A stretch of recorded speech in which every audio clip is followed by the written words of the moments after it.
Som. Eu estava aqui observando, nós estamos com uma média de 80 pastores assistindo a este momento pelo YouTube. E eu quero até citar alguns que são de longe. Os aqui de Goiânia eu não vou citar, não, porque eles poderiam estar aqui. Então, eu só... O pastor Luiz Costa, lá de Portugal, um abraço para ele. O pastor Baldani, também. Nós temos aqui o Paulo Batista, lá de João Pessoa, e temos o outro Paulo, lá de João Pessoa, que é o Paulo César.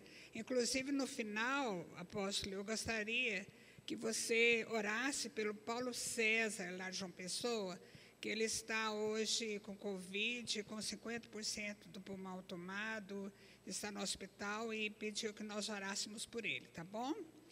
E nós temos também a pastora Lúcia, lá da Argentina, o pastor Guilherme, lá no Rio Grande do Sul, aqui a Sueli, o bispo Sebastião. Sueli está lá firme conosco, ó. Que bom, né? Bênção. E a pastora Marli está lá com o pastor Paulo também assistindo. O pastor Luiz Fernandes, a pastora Lourdes e toda a família lá assistindo, ligada conosco. E que bênção. Nós estamos, assim, nos sentindo muito apoiados por todos esses pastores que não puderam estar aqui, que moram longe e estão ligados conosco. Muito bom mesmo. Que Deus possa abençoar a todos. Hoje, a palavra que eu escrevi para a revista é as forças espirituais na cultura atual. Talvez você até pense assim, por que será? Será que agora o Exu Caveira e os outros tiraram férias? Não, não é nada disso. Essas forças espirituais da Umbanda, do Candomblé, elas continuam aí, nós temos que guerrear contra elas. Mas nós já temos aprendido muito a fazer essas guerras. Então, nós precisamos ver o que está acontecendo hoje de diferente para que nós possamos orientar nossa igreja, nossos jovens, nossas crianças. E eu até queria sugerir que os pastores dessem uma olhada depois na palavra e dessem para os professores de criança fazer uma adaptação para as crianças, os líderes dos adolescentes, dos jovens, adaptarem de acordo com a linguagem de cada faixa etária e também com a realidade de cada faixa etária. Por quê? Porque nós vemos hoje muitas crianças suicidando, muitos adolescentes suicidando, jovens. Outro dia eu estava num local que tem uma psiquiatra que atende naquele local, e aquela psiquiatra havia comentado com a dona do local que ela nunca atendeu tantas crianças que tentaram suicídio quanto ela tem atendido hoje. Então, nós precisamos de alertar a nossa igreja em relação às forças espirituais na cultura atual. Em 2 Timóteo, eu poderia ter pego outros textos também que você pode pesquisar e ver que tem muitos relacionados. Em 2 Timóteo 4, eu peguei o versículo 3 e 4 para nós meditarmos. Pois vai chegar o tempo em que as pessoas não vão dar atenção no verdadeiro ensinamento, mas seguirão os seus próprios desejos e arranjarão para si mesmos uma porção de mestres que vão dizer a elas o que querem ouvir. E essas pessoas deixarão de ouvir a verdade para dar atenção às lendas. Essa tradução aqui é da NTLH, mas se você pegar a NVI ou então a atualizada, todas elas dizem a mesma coisa. Eu apenas peguei essa por ser uma linguagem mais simples e mais próxima. Então, o mundo sempre foi muito influenciado. No século XVII, século XVIII, por exemplo, a parte de filosofia era muito forte e o iluminismo era uma influência muito grande. Se você pegar as pregações de Charles Spurgeon, que é muito atual. Hoje eu vejo muitos pastores postando frases dele no Instagram ou no Facebook. E se você pegar as pregações dele, você vê que as pregações dele são muito atuais. É incrível. Parece que ele está pregando nos nossos tempos. Por quê? Porque naquele tempo ainda havia muita influência do iluminismo. E aí ele combatia o quê? Ele combatia o liberalismo, que estava atingindo as igrejas, e também aquela cultura de que eu sou, eu faço, eu posso, eu tenho conhecimento, por isso eu vou além dos limites, dos meus limites. E hoje é muito comum isso, você vê as pessoas dizendo, olha, se você crê, você pode. Se você crê, você vai conseguir. Se você crê, você vai chegar onde você quer chegar. E aí, então, a pessoa vai tentando, ela não chega. E ela não pode, e ela não consegue. Aí ela pensa que ela é uma derrotada e começa a pensar em se matar e morrer, porque ela não tem, a vida não tem sentido, ela não é vencedora. Mas nós sabemos que nós podemos todas as coisas só através de Jesus. Amém? Nós não podemos as coisas através de nós mesmos, mas essa é uma cultura muito forte que tem hoje nos nossos dias. Então, quais são as forças espirituais da cultura? As forças espirituais, então, são... Eu vou citar 3 forças. A primeira é a pós-modernidade, que é o momento que nós vivemos. Nós não temos jeito de sair desse momento. O pós-modernismo começou em 1989, com a queda do Muro de Berlim. Quando o muro caiu, ficou-se, então, um ensinamento de que as barreiras haviam caído e que agora todo mundo ia crescer junto, ia ser junto, mais ou menos assim. E aí, então, começou a pós-modernidade, que é o tempo em que nós vivemos agora. E aí, eu já fico pensando no início desse texto que nós lemos, pois vai chegar o tempo em que as pessoas não vão dar atenção ao verdadeiro ensinamento, mas seguirão os seus próprios desejos. Então, hoje nós vemos que até nas igrejas nós temos muito problema com isso, porque as pessoas estão seguindo os seus próprios desejos. E você vê muitos casamentos, nós como pastores temos muita dificuldade com isso, porque a pessoa simplesmente cansa do casamento e ela fala, não, eu não quero mais esse casamento, não tem mais condição de continuar, e simplesmente sai do casamento. E você que é pastor, você fica desesperado tentando ajudar aquela pessoa, ensinando a lutar pelo casamento, mas ela não tem essa vontade, porque culturalmente ela já está como que cauterizada, vamos dizer assim, e ela quer seguir o que a mente dela está mandando ela seguir. Então, a pós-modernidade, nós precisamos trabalhar nela com as crianças, com os adolescentes, com os adultos. Por quê? Porque ela não tem uma verdade absoluta. Ela ensina que tudo é relativo, cada um tem a sua verdade e não existe uma verdade absoluta. Eu vi vocês aqui falando sobre igreja e é por isso que hoje surgem as igrejas alternativas. As igrejas alternativas são o resultado da pós-modernidade. Por quê? Porque são igrejas que adotam aquilo que aquele tipo de pessoa gosta e se sente bem. Mas existe, no que nós temos que concluir com a igreja e com as pessoas que nós estiverem ensinando, é que existe sim uma verdade absoluta. E a verdade absoluta é Jesus. O próprio Jesus diz, eu sou o caminho, a verdade e a vida, e ninguém vai ao Pai senão por mim. Existe também a verdade absoluta, que é a Bíblia. A Bíblia é a verdade, a Bíblia é a palavra de Deus. E hoje nós vemos que muita gente está ensinando que a Bíblia contém a palavra de Deus, mas ela não é a palavra de Deus.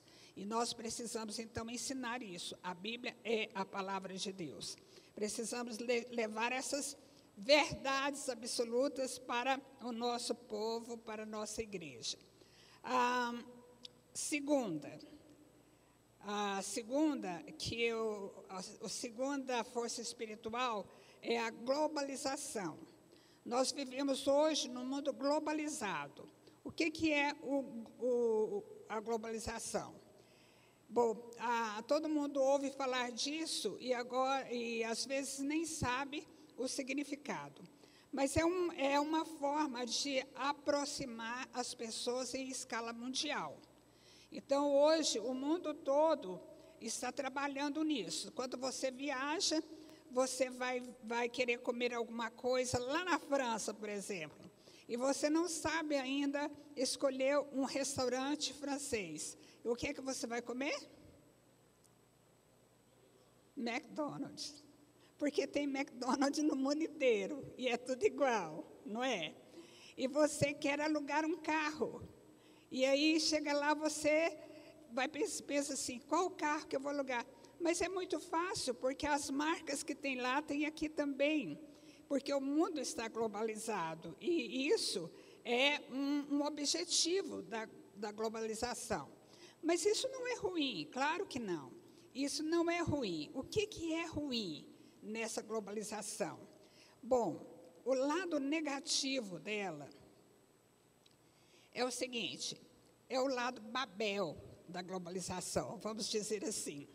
Por quê? Porque a globalização, ela ensina você a trabalhar em equipe e ensina que a equipe deve ser corporativa. Isso é bom, desde que o objetivo seja bom, porque Jesus também trabalhava assim. Jesus tinha uma equipe corporativa e foi uma bênção.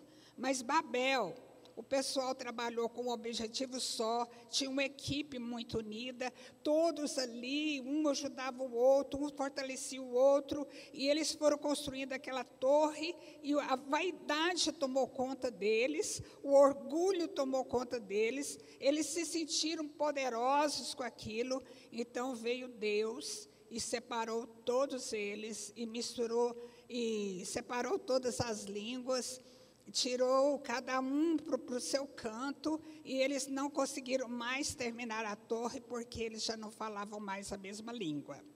Então, era um sentido ali corporativo mesmo, muito parecido com a globalização. Mas aí, o livro de Atos, vamos pular lá para o livro de Atos, quando o Espírito Santo veio sobre a igreja, como que era o mundo na época? Todo mundo falava línguas diferentes. Tinha muitas línguas num mundo muito pequeno. Mas ali em Atos, ali no Pentecostes, todos reunidos, cada um falando na sua língua, mas todo mundo entendendo o que se falava. E aí, então, é o sentido real, verdadeiro, cristão e bom da corporação, da coletividade, no sentido de uma globalização boa, vamos dizer assim. Então, o que nós precisamos ensinar para as pessoas isso? Porque hoje o Evangelho está muito dividido nessas ideias, e a gente vê muitos cantores que se tornaram artistas caros, famosos, e como a estrela de cinema que sobe e cai logo em seguida. E isso está acontecendo no nosso mundo evangélico, porque os artistas começam a subir e a cobrar caro, e você a pagar aqueles artistas também.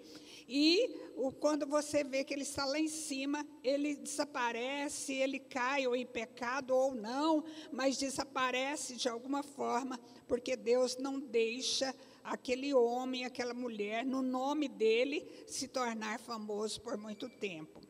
Deus não gosta disso. Nós precisamos, então, ensinar para os nossos jovens, para a nossa igreja, para a nossa comunidade, que nós dependemos totalmente do Senhor e que não existe fama boa para nós, mas existe um nome a ser pregado, que é o nome de Jesus, que nós dependemos dele, e é ele que escreve a nossa história, é ele que aponta o nosso futuro.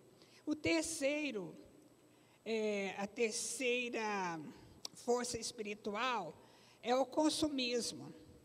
Nós precisamos de conversar com a nossa igreja, com o nosso povo, sobre o consumismo. O que é consumismo? Consumismo é você comprar o que não precisa com o dinheiro que você não tem para se exibir para quem você não conhece. Não é isso, gente?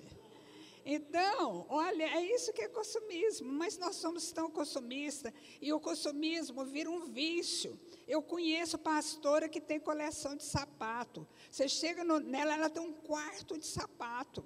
E provavelmente ela vai calçar um sapato aqui, aquele lá ela só vai calçar ele daqui a 5 anos, porque ela não tem pé suficiente para calçar aqueles sapatos. Então, é pecado isso. E nós podemos ensinar isso para as nossas crianças, para os nossos adolescentes, que às vezes são tão consumistas. E os pais também precisam aprender a educar os seus filhos de uma forma que eles não se tornem tão consumistas, porque o consumismo está aí. Ele é muito influenciado. Ele é influenciado da escola, ele é influenciado na vida, né? Mas é preciso que você ensine os verdadeiros valores, porque senão aquelas crianças crescem crianças tão exploradoras, exploram os avós, exploram os pais, exploram os tios. Elas não fazem um trabalho de casa se não for para ganhar algum dinheiro, sabe?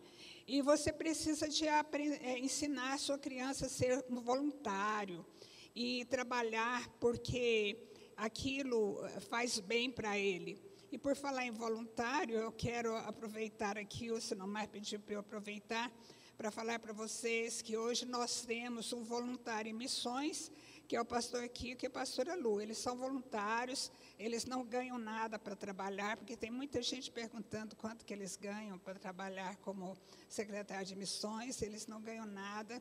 Eles estão à sua disposição para que, se você aí, que mora às vezes no interior, quer fazer uma frente evangelística, eles podem ir levar uma equipe de evangelismo, fazer dança, fazer teatro, fazer apelo e deixar os convertidos lá para você consolidar. Então, é o trabalho deles e trabalho dele também, quando nós temos alguma campanha para ajudar missões, ele também nos ajuda nisso. Mas é tudo como voluntário, sabe? Então, ensina a sua criança, desde cedo, a ser voluntário.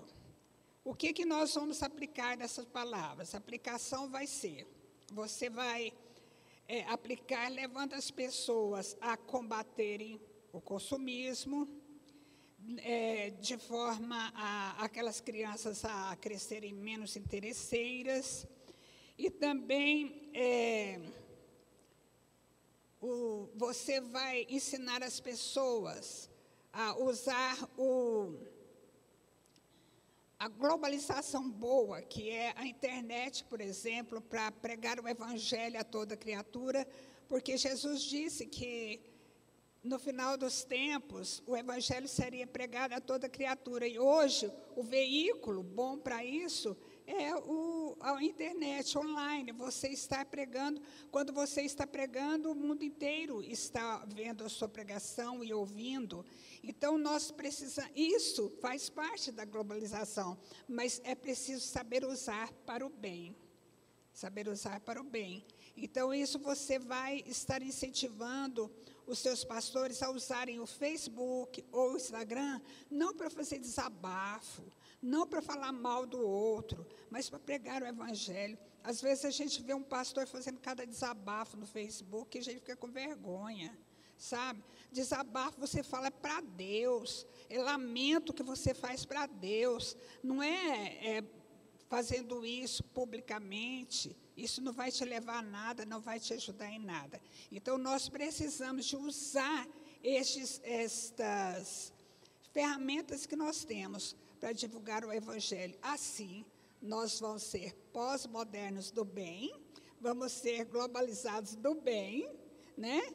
E o nosso consumismo, nós vamos deixar de lado e vamos aprender a ofertar, ajudar e nos colocar de forma voluntária para servir o reino.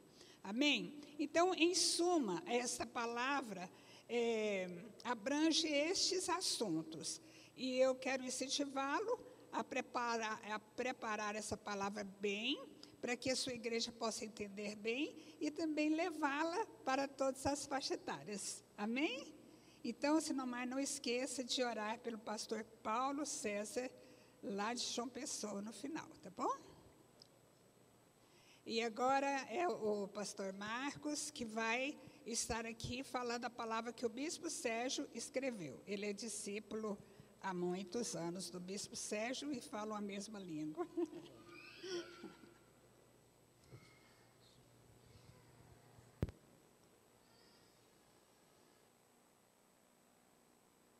Isso. Bom dia, graças e paz do Senhor Jesus, amém, irmãos? Inicialmente eu quero agradecer aos apóstolos, os bispos e pastores, primeiro pela confiança e pela responsabilidade, de substituir o bispo Sérgio. Ele está em uma viagem de família e coube a mim, então, essa responsabilidade. O tema que o bispo Sérgio preparou para essa semana Shekinah, baseado naquilo que os apóstolos pediram, foi sobre o propósito final da igreja. E nós vamos, rapidamente, então, nos próximos 15 minutos, conversarmos um pouco sobre isso. Vou colocar o meu timer aqui para que eu não passe do tempo. Em que nós vamos falar sobre o propósito final da igreja. Quando a gente fala de propósito, a primeira coisa que nós precisamos entender é que propósito refere-se ao quê? Ao porquê. Propósito refere-se ao porquê. E tudo na nossa vida precisa começar pelo nosso porquê. Antes de perguntarmos o como e o para, nós precisamos perguntar o porquê. E da mesma forma, como igreja do Senhor, nós temos essa grande responsabilidade de perguntar qual é o nosso porquê, de que forma que nós estamos prontos para depois atuarmos com o nosso como e com o nosso para. Dessa forma, então, nós precisamos voltar para aquilo como o bispo Adalberto disse, o bispo Jonas, a apóstola disse, para aquilo que a palavra diz a respeito do nosso porquê, de como que a igreja do Senhor pode se preparar para esse tempo. E antes de qualquer coisa, nós precisamos entender também que nós somos a resposta para essa geração. A igreja do Senhor é a resposta para essa geração. Nós somos a resposta de transformação para o mundo. Isso é tão importante, porque se nós não assumirmos essa responsabilidade como igreja do Senhor, tem acontecido aquilo que muitas vezes nós achamos que acontece só nas famílias, que é o quê? A terceirização parental. São quando os pais e as mães não assumem as suas responsabilidades e transferem para a escola. E sabe o que eu tenho percebido? Eu sou educador, eu sou professor há 15 anos, que muitas das vezes o mundo tem dado à instituição, escola, a responsabilidade que é a igreja, que é de transformar o mundo. Paulo Freire, um grande pesquisador brasileiro, e aqui eu não estou aqui para fazer defesa ou crítica às correntes ideológicas dele, eu estou aqui para dizer de uma frase dele, que eu ouso dizer para vocês, se vocês avançarem em qualquer escola de Goiânia, cerca de 90% vai ter essa frase: educação transforma pessoas e pessoas transformam o mundo. Isso está em quase todas as escolas de Goiânia, eu ouso dizer de Goiás e do Brasil. Mas isso é o quê? É, na verdade, uma apropriação mentirosa, cara. Porque educação não transforma